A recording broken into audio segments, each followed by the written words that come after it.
رابعہ بصری رحمت اللہ علیہ کو دنیا سے گئے ہوئے 1200 سال ہو چکے ہیں، لیکن ان کا نام آج بھی زندہ ہے، رابعہ بصری۔ گلگت کی عورتوں کو بھی پتہ ہے رابعہ بصری کوئی بڑی اعلیٰ درجے کی خاتون تھی، پنجاب کی عورت کو بھی پتہ ہے، عرب کی عجم کی عورتوں کو پتہ ہے رابعہ بصری نہ کوئی شہزادی تھی، نہ کوئی ملکہ تھی، نہ کوئی وہ خوبصورت تھی، نہ کوئی خاندانی تھی، بلکہ عورت ہونے کے لحاظ سے ہر عیب اس میں تھا۔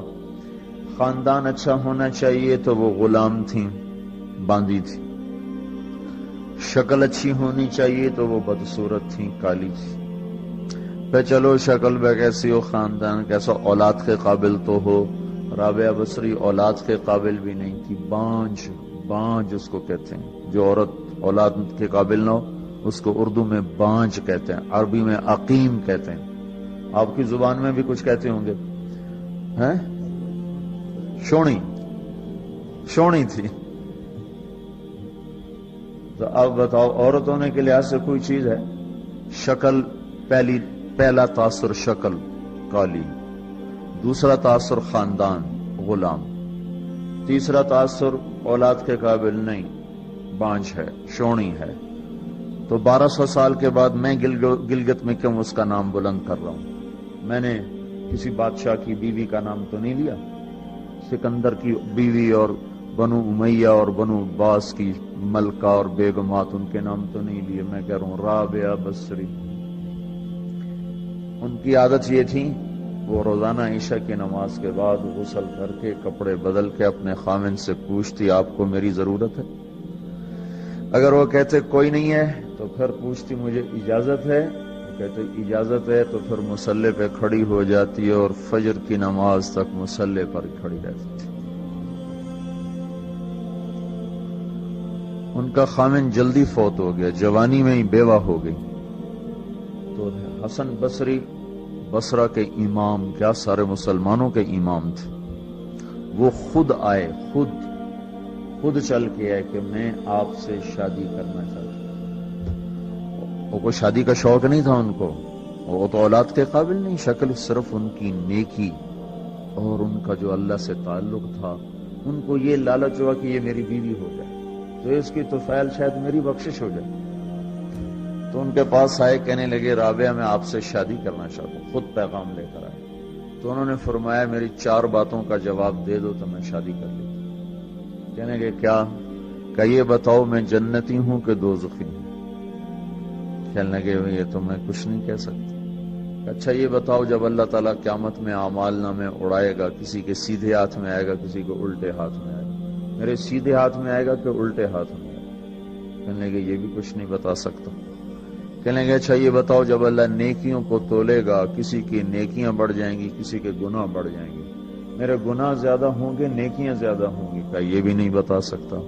کہ اچھا یہ بتاؤ جب لوگ پل صراط سے گزریں گے، کوئی پار نکل جائیں گے، کوئی نیچے گر جائیں گے، تو میں پار نکلوں گی کہ دوزخ میں گروں گی؟ کہنے لگے یہ بھی میں نہیں بتا سکتا۔ تو پھر فرمایا اچھا جاؤ مجھے تیاری کرنے دو، مجھے ان 4 باتوں کی تیاری کرنی ہے، میرے پاس شادی کے لیے وقت کوئی نہیں ہے۔ ایک دن اٹھی، سالن پکانے کے لیے سالن ہانڈی، دیکھا تو پیاز کوئی نہیں، اب پیاز کاٹ کے ہانڈی میں ڈالا جاتا ہے۔ اب پریشان بیٹھی ہیں، نہ کوئی بیٹا، نہ بیٹی، نہ خامد، نہ بھائی، نہ کوئی خادمہ۔ تب سوچ میں پڑی پیاز کہاں سے لوں؟ اوپر سے ایک چیل اڑتی ہوئی جا رہی تھی، اس کے پنجوں میں پیاز تھا۔ جب وہ اوپر آئی ہے تو اس کے پنجے چھوٹے اور پیاز سیدھا رابعہ بصری کی گود میں آ کے گرا۔ جو ہم سے دوستی لگاتے ہیں ہم پرندوں کو ان کا خدمت گزار بنا دیتے ہیں، ہاں جو اللہ سے دوستی لگا لیتے ہیں اللہ دنیا ان کے لیے مسخر کر دیتے، اللہ دنیا ان کے پاؤں میں ڈال دیتے۔ تو جب ان کا انتقال ہوا، رات کو ان کا انتقال، تو اپنی خادمہ سے کہا بس 2-4 آدمی بلا کے مجھے جلدی سے دفن کر دو، کسی کو نہ بتاؤ، صبح لوگوں کو بتا دینا، اور مجھے کفن دینا میری اس چادر میں جس میں میں تہجد پڑھا کرتی تھی۔ تو انہوں نے راتوں رات دفن کر کے صبح اعلان کیا، شور مچ گیا، ہائے کیوں بتایا، کیوں نہیں بتایا، کیوں؟ تو اگلی رات ان کی خادمہ نے ان کو خواب میں دیکھا، سبز لباس پہنا ہوا، حسن و جمال، سورج چہرے پہ چمک رہا۔